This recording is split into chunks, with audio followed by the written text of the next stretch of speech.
until I started, getting some of my, gaining a lot of my knowledge from Dave Jose, I had no clue how much gold was inside of the Marbury versus Madison case. And this is just going to be one paragraph out of here that I'm going to break down, and it's heavy. So, in this case, the Supreme Court literally is telling us, we the people, not government, are the true source of lawful authority.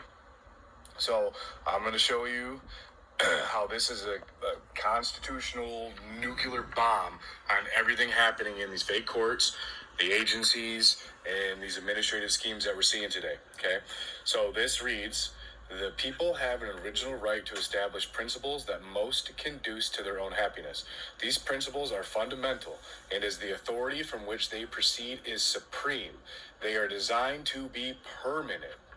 Permanent. That's not an opinion. This is the Supreme Court in 1803. So our public servants have known since 1803 all of this. Okay, so that shows you again they're willfully violating their contracts, using all of us as debt slaves. Okay, so let's break this down here. Okay, you're not going to see this really anywhere else. So original right is a pre-constitutional power. So this tells us we had rights before the Constitution ever existed because they come from our Creator, right? Our original right is our authority to establish law comes directly from our Creator, not Congress, not state, not any of these judges, okay, in any way, shape, or form. We the people do ordain and establish this Constitution. That's trust language, trust law language, okay? We the people are the grantors, and the Constitution is the trust indenture, and our public servants are the trustees. They are our servants.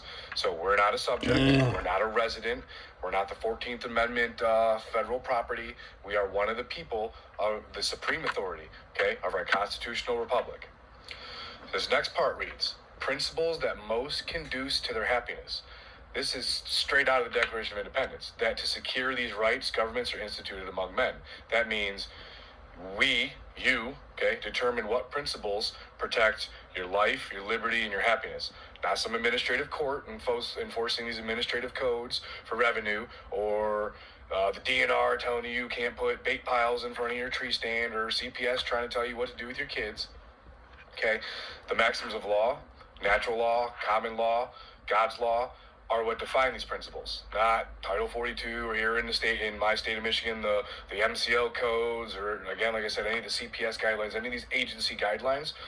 They're all crap. They mean nothing to our rights and our standing.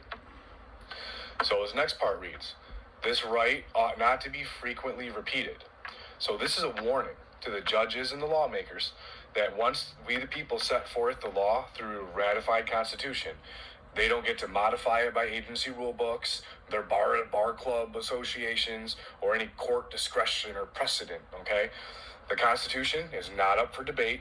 Every single election cycle we see, they're always trying to always change things here and there. One panders to one side, one panders to the other. It does not matter. Our rights are secured outside of any of their authority.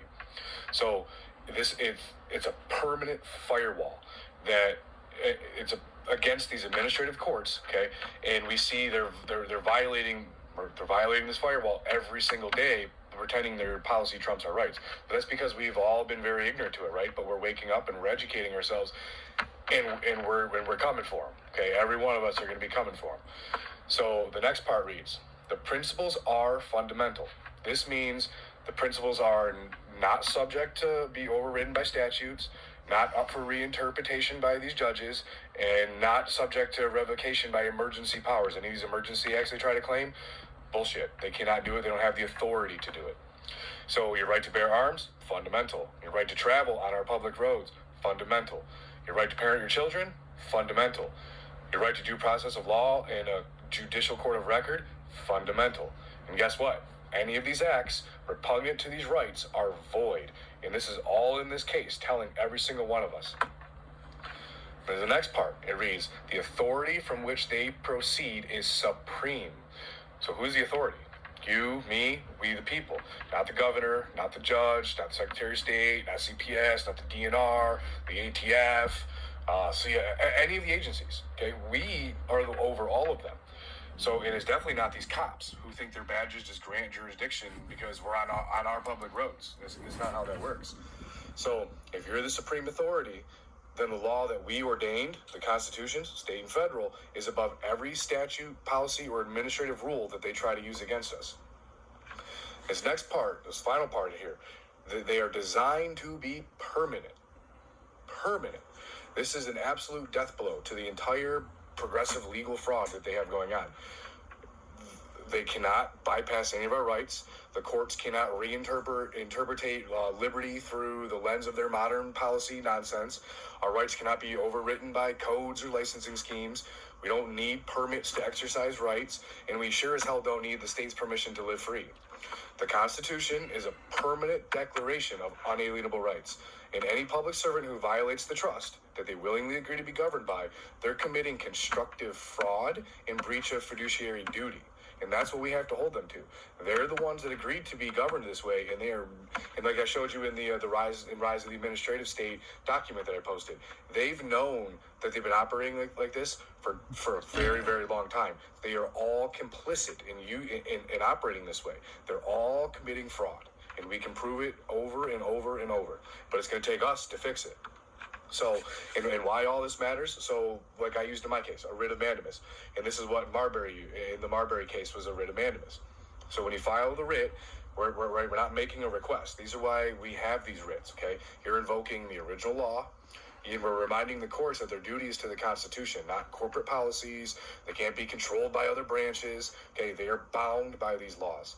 So you are standing as one of the people, not a person, not a resident, not any of their licensee nonsense, and we're invoking permanent fundamental law, and we demand performance. Okay, this is our remedy, and it's constitutionally unshakable. The more of us that come together to comprehend this and be able to utilize these, they cannot shut us down in any way, shape, or form. This is literally the Supreme Court telling them this is how they operate.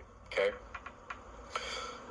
So if you want to learn how to file these writs and you want to get more of this knowledge, and you want to understand how to collapse this administrative fraud using literal Supreme Court precedent and our fundamental laws and rights, go ahead, go to my Stand Store link I got on my bio, join my private PMA, and I'm going to continue. We're going to keep exposing these lies. I'm teaching you the remedy, and we're going to restore our republic. But we need more and more people that are willing to spend the time and educate themselves on these fundamentals, because we, the people, we are the supreme, and the Constitution is permanent. And any law repugnant to the Constitution is void. All right. So, okay, I'm turning this guy off. Okay, that's good. That's great. All right, so we the people, especially, everywhere. The whole earth. So I own the whole earth. And I'm president of the United States of America. And I put Trump in on record February 28th, 2024 at the Jesuit Street Courthouse under CIVMB 2200099 and under CIVMB 2400146. I am attorney and fact law firm, got it certified at the courthouse, and too many other things to mention. I just want to put this on YouTube right now. I'm sure this guy is not going to mind me using his.